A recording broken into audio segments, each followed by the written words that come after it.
In this video, we're going to cover why your activity levels play a massive part in your fat loss success or failure. And make sure you watch to the end because we're going to give you some cheat codes to lose fat straight away. So when it comes to your activity levels, everybody's going to be different. Somebody who works in construction, for example, is going to be much more active throughout the day than an accountant who sits at a desk all day. So does that really make a difference when it comes to fat loss? And the answer is yes, it most definitely does. And here's why. If you're someone who has a super active job out on your feet 10 to 12 hours a day, you're going to require more calories to function. Simple as that. It's the reason why you might see someone in construction able to lose weight on 3, 4, 5,000 calories a day still. But if you're an office worker, on the other hand, barely getting in 2,000 to 4,000 steps a day, unfortunately, you're going to have to diet on less calories. Of course, the number depends on how much weight you have to lose and what your activity levels are. If you haven't already, make sure you get your free fat loss calories through the link in our description. So the magic question is, how much activity or how many steps do I need to do a day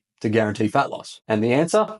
More than you're currently doing. Now, this goal should be in conjunction with the activity level calculator you use through our fat loss calculator. So if you haven't got those, check the previous video or click the link in the description below. The easiest way to start is checking your Apple Health, Google Fit app, Garmin, Fitbit, whatever you use to track your steps. You should be able to scroll back through a few weeks of averages and it will show you a weekly average. In this case for you, let's just say it averages out to 5,000 steps per day or 35,000 steps per week. Now, when we diet, our body will generally find ways to make us move less as it preserves more energy. This is why a consistent step goal is essential to make sure you're maintaining a certain level of output. Otherwise, this could be a primary reason why you haven't lost fat that week if your steps have skyrocketed down. So 7,000 steps a day would be my new goal if my average was 5,000 and I was looking to lose body fat. Now, as we know, the body is very smart and it wants to adapt to what we're doing. So is there something we can do to guarantee fat loss progression whilst going through the dieting process? Yes, we can use periodization to periodize our steps over, say, a 12-week period. So let's say our first 4 weeks, we have a step goal of 7,000 steps per day.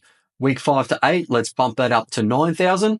And then week 9 to 12, we can bump that up to 11,000 steps per day. Of course, this is an extremely simplified example and there's going to be many factors at play here. But the best way to start is just add 1,000 to 2,000 steps over your average on the day and go from there. Walking to work, taking the stairs, committing to a lunchtime walk, getting a walking pad at home, or walking on the treadmill at the gym are all great options to get more steps in. So start there for the first few weeks and you'll be well on your way to losing some body fat. Of course, make sure you're pairing this with the fat loss calories that we've already given you and the training program that you've been given in the Fat Loss Roadmap. Our free Fat Loss Roadmap will give you emails every few days on training, nutrition, lifestyle, sleep, stress, and everything else you need to guarantee your fat loss results. So make sure you click the link in your description and get your copy. And while you're here, make sure to like and subscribe to the channel. The more subscribes I get, the more videos I can put out for free for all you guys to learn. In the next video, we're going to be talking about sleep and why it's the one primary reason that you're not getting any fat loss. Until next time, peace.